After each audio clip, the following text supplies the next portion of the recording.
berjalan dalam firman-Mu, hatiku siap.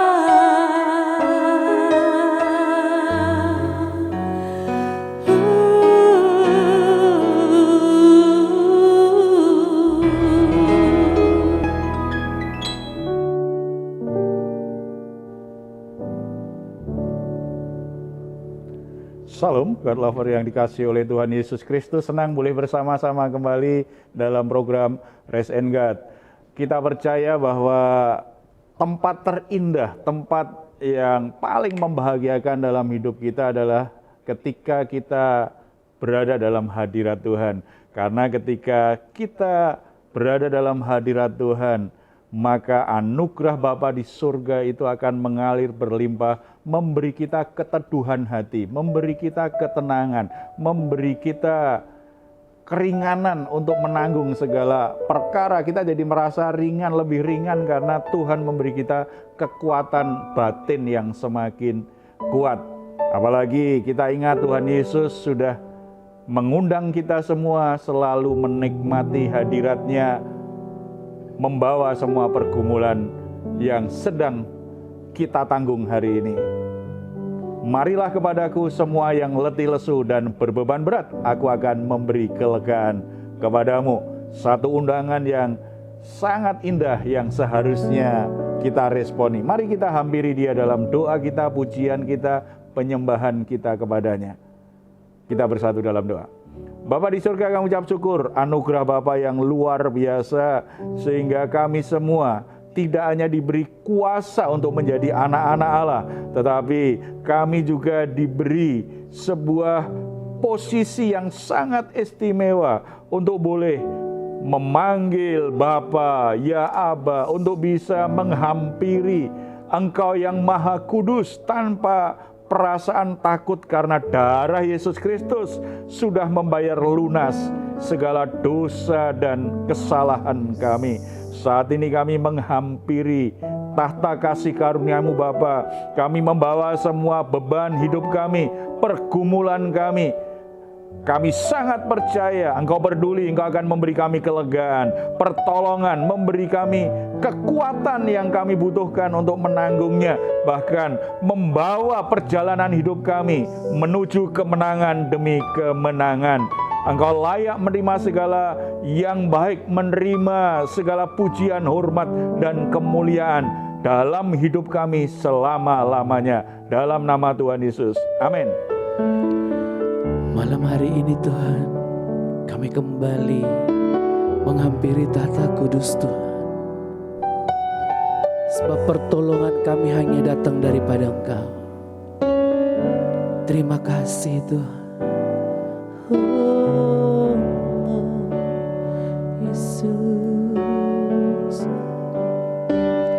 dengan sayap-Mu ku akan terbang tinggi di tengah badai hidup. Ku tak menyerah, Kau kekuatan dan perlindungan bagiku. Pertolonganku di tempat maha tinggi, ku mengangkat tanganku, aku berserah, Kau ku nantikan, Kau yang ku sembah, Yesusku, Rajaku. Terima kasih Tuhan. Firman-Mu berkata Kau besertaku, maka kuat roh dan jiwaku. Tangan-Mu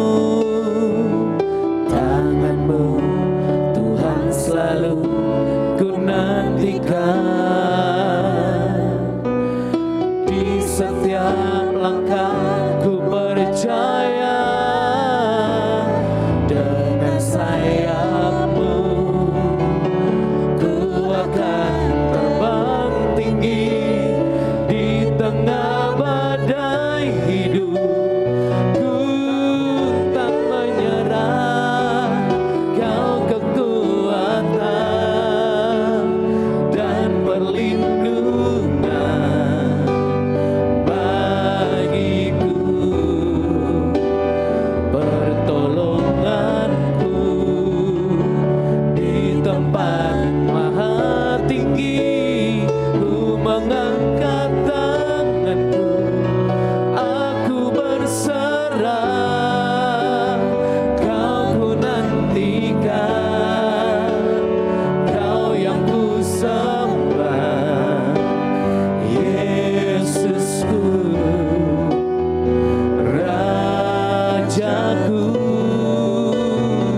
kami hanya dari-Mu Yesus.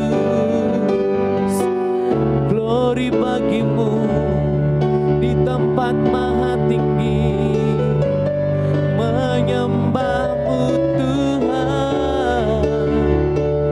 Kau mengasihi kami Tuhan, Kau pelihara hidup kami Yesus. Haleluya. Biar segala yang bernafas memuji-Mu Yesus, Kau segalanya. Terima kasih Tuhan. Haleluya. Ku nyanyi haleluya. Amin. Ku nyanyi haleluya.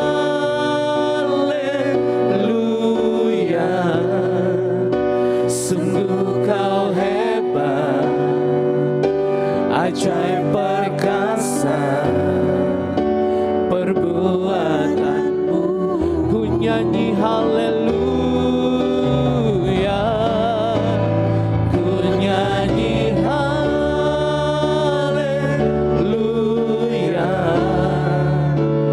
Ku nyanyi haleluya.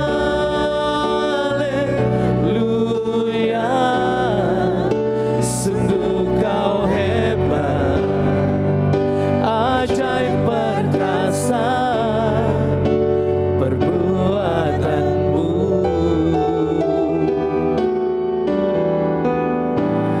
Di hidupku.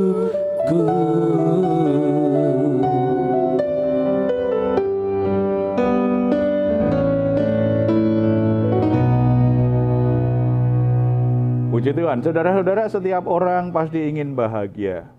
Cuma banyak orang tidak berhasil meraih kebahagiaan yang diinginkannya karena ada banyak pemahaman tentang kebahagiaan yang salah, atau orang mengejar kebahagiaan dengan cara yang salah. Oleh sebab itu kita perlu mengerti kebahagiaan sejati yang Tuhan ajarkan. Kita akan sharing tentang hal ini.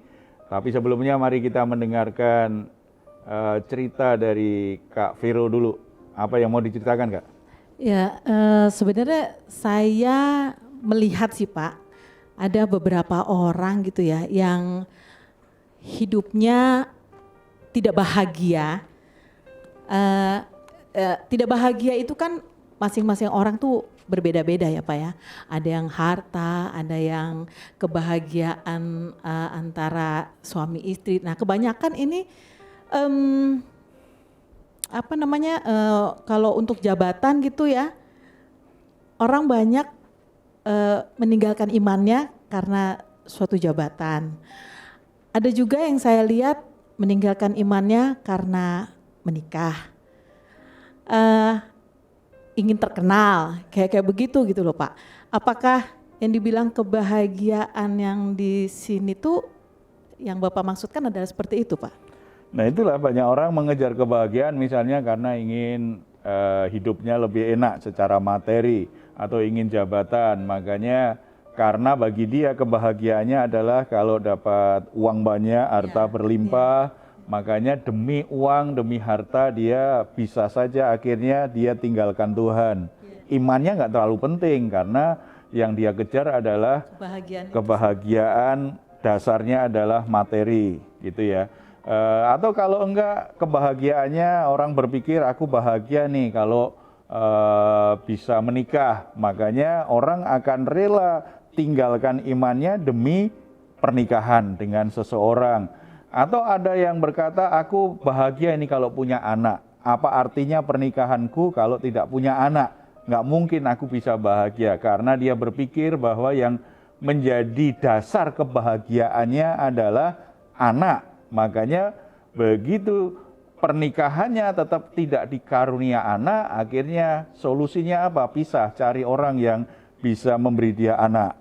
Kadang-kadang kan itu jadi berbagai permasalahan yang ada karena orang ada kerinduan ingin bahagia tetapi menjadikan sesuatu yang sebenarnya bukan yang utama menjadi yang utama sebagai dasar kebahagiaannya, termasuk sesuatu yang sebenarnya bisa pasang surut ya. Kalau kita misalnya gini, saya akan bahagia kalau saya bisa menikah dan saya punya istri. Sementara begitu saya menikah, saya berpikir saya bahagia ini pasti. Setelah menikah baru sadar ternyata istri saya ini sebagai pribadi tidak selalu bisa menyenangkan hati saya. Tidak selalu cocok dengan saya. Kebahagiaan saya pasti mulai rusak. Karena dasar kebahagiaan saya adalah istri saya. Atau kebahagiaan saya adalah anak saya. Apakah ya anak kita itu selalu menyenangkan kita? Ketika anak masih bayi, belum bisa ngapa-ngapain tuh, kita bisa aja seneng karena anak kita gemesin gitu kan. Jadi kita senang, lucu begitu ya. Tetapi coba ketika anak mulai remaja, anak nggak lucu lagi. Bahkan mulai bisa melawan kita, membantah. Apa yang kita inginkan tidak selalu dipenuhi anak kita. Kebahagiaan kita bisa rusak. Apalagi ketika ada anak yang terlibat dengan pergaulan bebas. Tambah lagi rusak kebahagiaannya. Atau dasarnya adalah uang. Wah begitu dapat uang banyak sekali. Ini jadi dasar. Dia berpikir dia sudah menjadi orang yang sangat bahagia. Inilah yang aku cari-cari. Nggak berapa lama ditipu orang atau duitnya dirampok orang, kebahagiaannya langsung rusak. Karena dasar kebahagiaan yang dipakai apa? Sesuatu yang bisa hilang, sesuatu yang bisa berubah, sesuatu yang tidak bisa kita andalkan untuk terus menopang kebahagiaan hidup kita. Lalu Pak, apa sih arti kebahagiaan yang sesungguhnya? Dan bagaimana caranya kita memiliki kebahagiaan tersebut? Nah, dasarnya mestinya sesuatu yang tidak bisa berubah. Dasarnya adalah pribadi yang tidak bisa berubah dan prinsip-prinsip yang dasarnya adalah hal-hal yang sifatnya batiniah. Yang ada dalam diri kita, bukan yang di luar yang bisa berubah-ubah dan bisa diambil orang, bisa direbut orang. Kita coba lihat Matius pasal yang kelima, ayat 1 sampai 12. Di situ kita bisa mengerti rahasia kebahagiaan yang diajarkan oleh Tuhan Yesus Kristus. Ya. Yang pertama, kalau kita baca ayat yang 1 dan 2 dulu. Ketika Yesus melihat orang banyak itu, naiklah ia ke atas bukit. Dan setelah ia duduk, datanglah murid-muridnya kepadanya. Maka Yesus pun mulai berbicara dan mengajar mereka. Apa yang Yesus katakan, apa yang Yesus ajarkan adalah rahasia sebuah kebahagiaan. Kalau kita lihat dari ayat 1 dan 2, kita tahu pasti bahwa Yesus tidak hanya guru yang mengajarkan tentang apa arti kebahagiaan dan bagaimana bisa menjadi bahagia. Tetapi dia adalah pribadi yang menjadi dasar kebahagiaan itu sendiri. Mengapa seperti ini? Karena Yesus adalah pribadi yang tidak pernah berubah. Benar-benar bisa dipercaya, bisa diandalkan. Kalau kita menjadikan istri kita, anak kita, sahabat kita, orang tua kita menjadi dasar kebahagiaan kita, kita pasti kecewa karena mereka bisa berubah, mereka bisa tinggalkan kita, bahkan mereka bisa membuang kita, mereka bisa bertindak jahat terhadap kita, atau kata-kata yang diucapkannya tidak selalu bisa ditepati, janji-janjinya tidak bisa ditepati. Itu pasti akan membuat kita menjadi kecewa. Tetapi Yesus Kristus adalah pribadi yang tidak pernah berubah, pribadi yang benar-benar bisa dipercaya. Ketika dia berkata, itu benar adanya. Ketika dia berjanji, itu pasti ditepati. Kasihnya terhadap kita tidak pernah berubah. Bahkan pada saat kita kehilangan kasih kepadanya, pada saat kita lupa kepadanya, pada saat kita bahkan mungkin membenci dia, marah dengan dia, Yesus tetap mengasihi kita.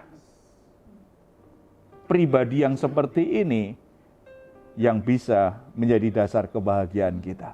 Kalau kita punya hubungan pribadi, kita mengenal, kita bertumbuh dalam hidup ini, berjalan bersama-sama dengan Dia, kebahagiaan itu akan kita nikmati.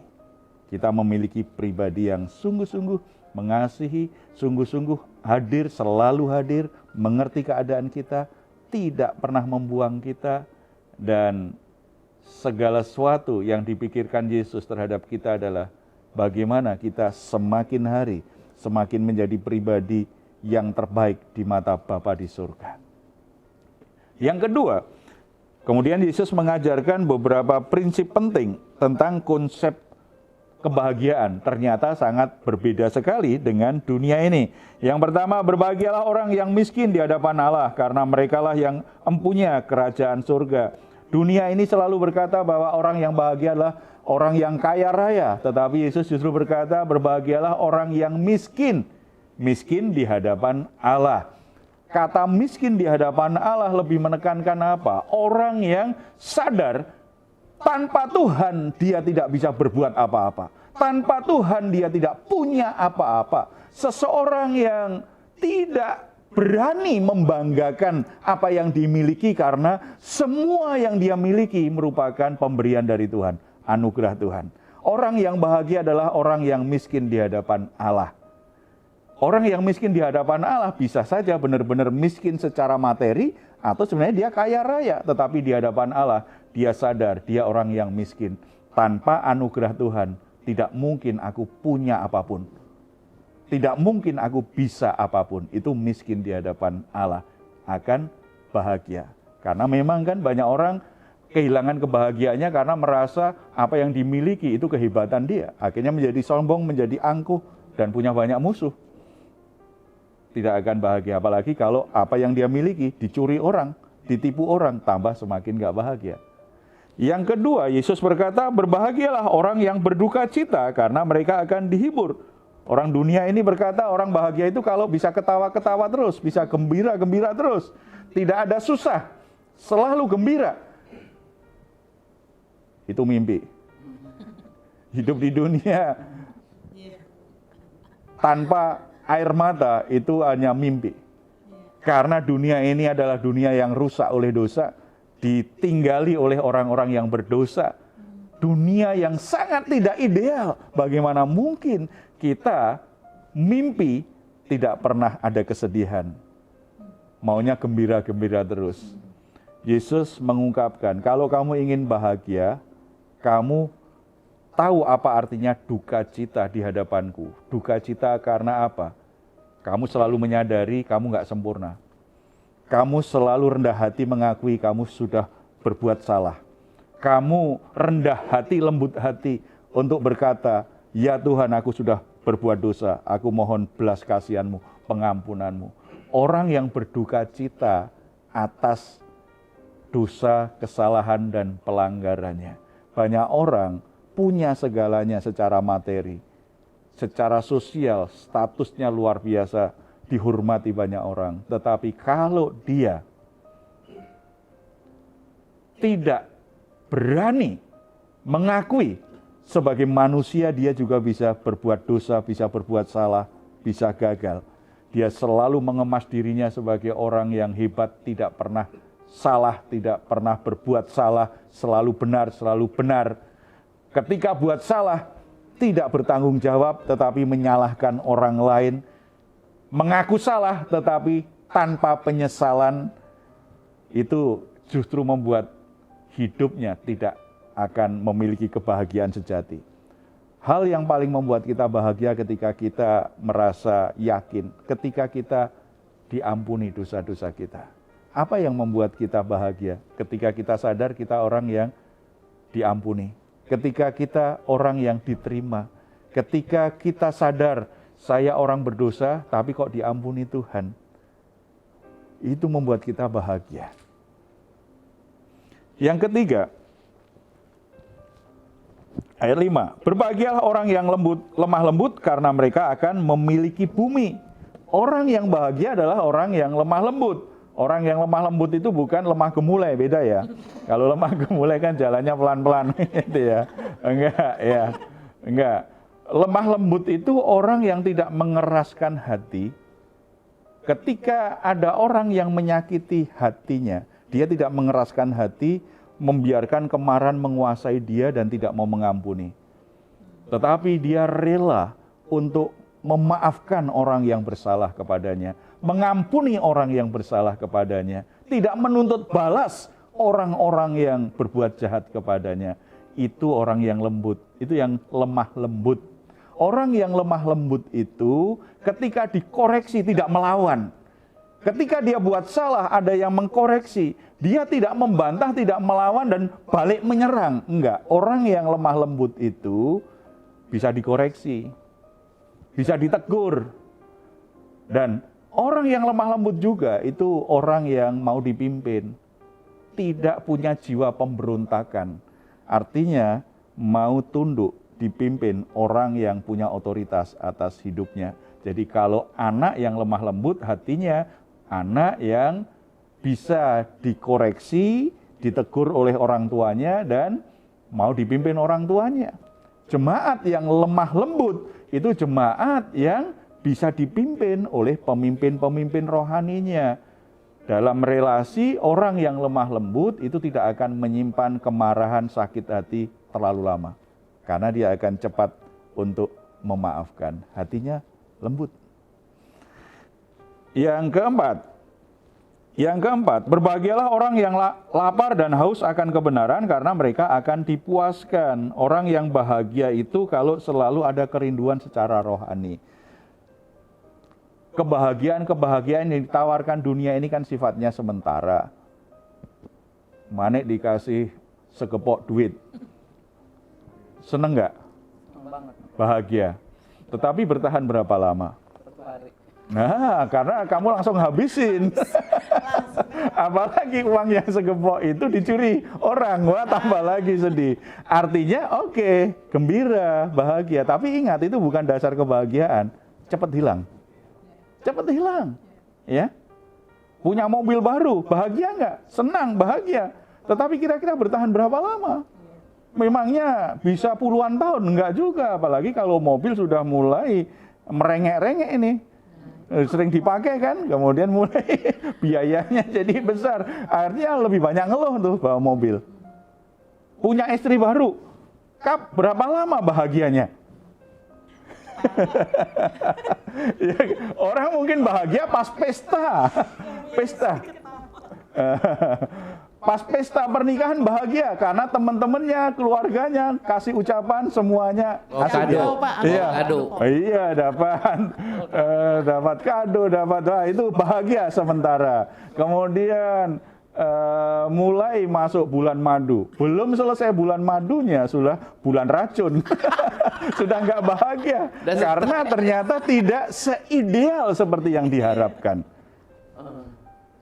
Karena berpikir cinta kasih pasangannya inilah yang membuat dia jadi puas secara batiniah dan dia bisa bahagia. Ternyata tidak. Haus dan lapar akan kebenaran firman Tuhan. Haus akan perkara-perkara yang rohani itu menjadi dasar kebahagiaan. Karena kalau kita terpuaskan dengan perkara-perkara rohani, kebahagiaan itu akan mengalir di hati kita. Bahkan situasi apapun itu tidak mengurangi kebahagiaan kita. Ayat 7, orang yang murah hatinya. Ternyata orang yang murah hati bahagia loh. Makanya terlebih baik memberi daripada menerima. Orang yang pelit itu nggak bahagia. Orang kikir itu nggak bahagia. Orang yang murah hati bahagia. Kebahagiaan, bukankah kita bahagia ketika kita bisa buat sesuatu membahagiakan orang lain? Itulah sumber kebahagiaan. Orang yang bahagia adalah orang yang suci hatinya karena mereka akan melihat Allah. Orang yang tulus hati. Kemunafikan, memakai banyak topeng supaya mengemas diri kita, supaya kelihatan lebih baik di mata orang, supaya kelihatan sempurna di mata orang. Itu justru membuat kita tertekan. Itu membuat kita nggak bisa bahagia. Kita mestinya jaga hati kita tetap suci, murni. Jangan mencemari hati kita dengan segala hal yang kotor, hal-hal yang buruk, hal-hal yang palsu. Tetapi biarlah benar-benar murni. Apa yang kita ucapkan sama dengan hati kita. Apa yang kita lakukan sama dengan hati kita. Apa yang kita buat untuk Tuhan, untuk sesama kita, untuk orang-orang di sekitar kita. Sikap, perilaku, perkataan kita itu memang lahir dari hati yang murni. Hati yang baik akan mengalirkan hal-hal yang baik. Ketika hati dan yang kelihatan itu sama, membuat kita bahagia. Tetapi begitu kita kemas, sikap perilaku kita berbeda dari hati kita. Itu kita sedang menyerobot, kita sedang merampas kebahagiaan hidup kita. Orang yang membawa damai itu bahagia. Bahkan ayat 10, berbahagialah orang yang dianiaya oleh sebab kebenaran, karena merekalah yang empunya kerajaan Allah. Ternyata penderitaan, perlakuan buruk orang tidak akan merampas kebahagiaan kita kalau kita punya Tuhan Yesus dan kita menerapkan prinsip-prinsip kebahagiaan seperti yang diajarkan oleh Tuhan Yesus. Jadi saudara-saudara, tidak salah kita ingin bahagia. Tidak salah kita dalam hidup kita ingin menikmati kebahagiaan. Tetapi menjadi salah ketika kita berpikir manusia, harta benda, jabatan, dan hal-hal yang sementara itu bisa menjadi dasar kebahagiaan kita. Kita akan kecewa dan kita justru akan kehilangan kebahagiaan yang sesungguhnya. Bangun hidupmu dalam kebahagiaan yang di dalam Tuhan Yesus Kristus. Kita bersatu dalam doa. Bapa di surga, terima kasih anugerah Tuhan menempatkan kami pada posisi yang sangat spesial menjadi anak-anak Allah yang sangat mungkin bisa menikmati kebahagiaan sejati dalam Kristus. Berkat yang Tuhan berikan kepada kami tidak selalu sama dengan orang lain. Orang lain banyak yang lebih baik dari kami. Orang lain kelihatannya lebih beruntung dari kami. Tetapi itu bukan alasan kami untuk tidak bahagia. Karena kami bersyukur kebahagiaan kami dasarnya adalah karena hidup kami ada di dalam Yesus Kristus Tuhan. Karena kami mengenal Yesus Kristus. Karena kami dikasihi oleh Tuhan. Kami bersyukur karena kebahagiaan yang Tuhan ingin berikan kepada kami tidak bergantung dengan kekayaan kami, tidak bergantung kepada kesempurnaan kami, tidak bergantung kepada sikap orang terhadap kami, tidak bergantung situasi dan kondisi yang sedang terjadi dalam hidup kami. Tetapi kebahagiaan kami bersumber dari Tuhan yang mengalir dari batin kami, dari manusia roh kami. Ajar kami untuk bisa mengambil sikap yang benar seperti yang Yesus ajarkan. Karena kami ingin menikmati kebahagiaan sejati di dalam Engkau. Dalam keluarga, sebagai orang tua, biarlah kami juga ingin membangun kebahagiaan rumah tangga berdasarkan Yesus Kristus dan apa yang Tuhan ajarkan saat ini. Kami membangun keluarga dalam pola kebahagiaan, dalam prinsip dan konsep kebahagiaan seperti yang Tuhan ajarkan. Bukan didasarkan pada hal-hal yang bisa berubah, hal-hal yang sifatnya materi, tetapi sepenuhnya kekayaan rohani di dalam Yesus Kristus Tuhan. Bapa, hamba-Mu berdoa untuk saudara-saudara yang saat ini merasa hidupnya sangat tidak bahagia karena rumah tangganya yang sedang mengalami masalah yang berat, konflik dengan pasangannya, karena anak-anaknya yang mendukakan hatinya.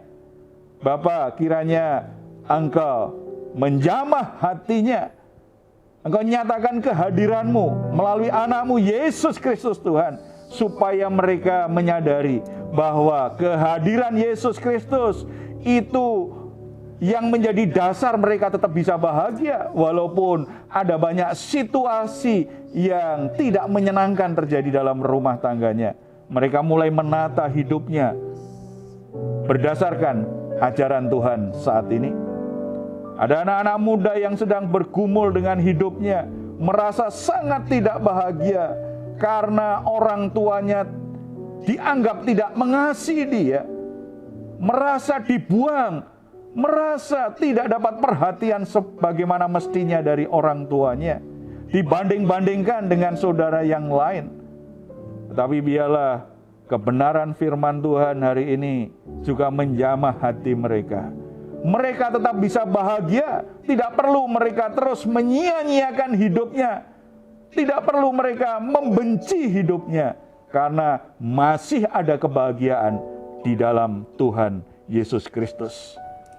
Ketika orang menjadi tidak bahagia, akhirnya banyak yang lari dengan kebiasaan-kebiasaan atau kecanduan dengan zat-zat adiktif, yang terlibat dengan narkoba, terlibat dengan pergaulan yang bebas, dengan kemabukan, dengan perilaku-perilaku yang buruk lainnya, karena mereka ingin melupakan hal yang menyakitkan.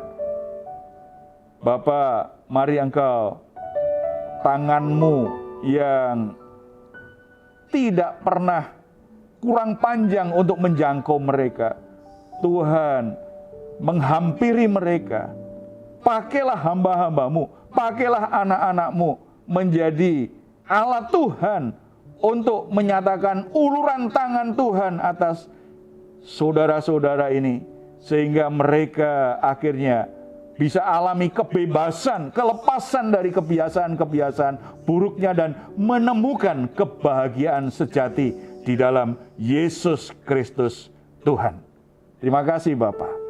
Tuhan memberkati supaya kota di mana kami tinggal, negara di mana kami tinggal, tingkat kebahagiaan masyarakat semakin tinggi, semakin naik, karena mereka boleh mengalami anugerah dan kasih Tuhan, serta menyadari mereka adalah orang-orang yang diberkati oleh Tuhan. Terpuji namamu dalam nama Tuhan Yesus. Kami berdoa. Amin. Puji Tuhan, saudara-saudara, raihlah kebahagiaanmu di dalam Tuhan Yesus Kristus. Kalau saudara saat ini sedang mengalami pergumulan-pergumulan dan membutuhkan dukungan doa, jangan ragu, silahkan untuk menuliskannya di nomor telepon yang tertera di layar saudara. Tim doa kami akan mendukung saudara dalam doa. Percayalah, doa orang benar besar kuasanya. Kalau saudara ingin memberikan komentar di ruang komentar yang ada di channel Diaspora TV, silahkan menuliskannya, kami tunggu. Mazmur 4 ayat 8-9.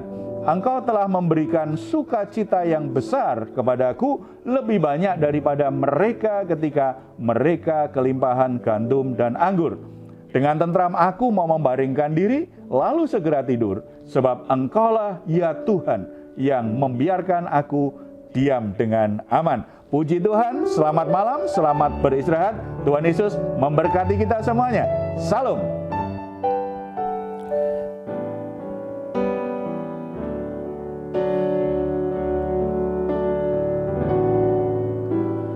Ku nyanyi haleluya,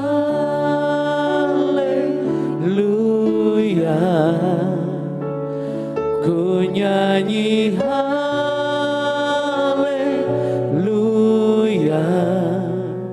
sungguh kau hebat, ajaib perkasa perbuatanmu.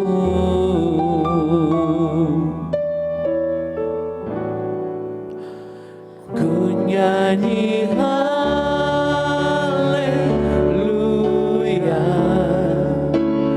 ku nyanyi haleluya,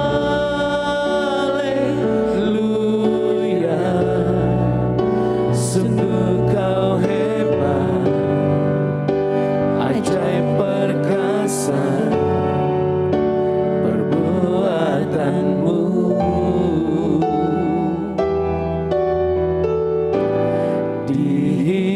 Hidupku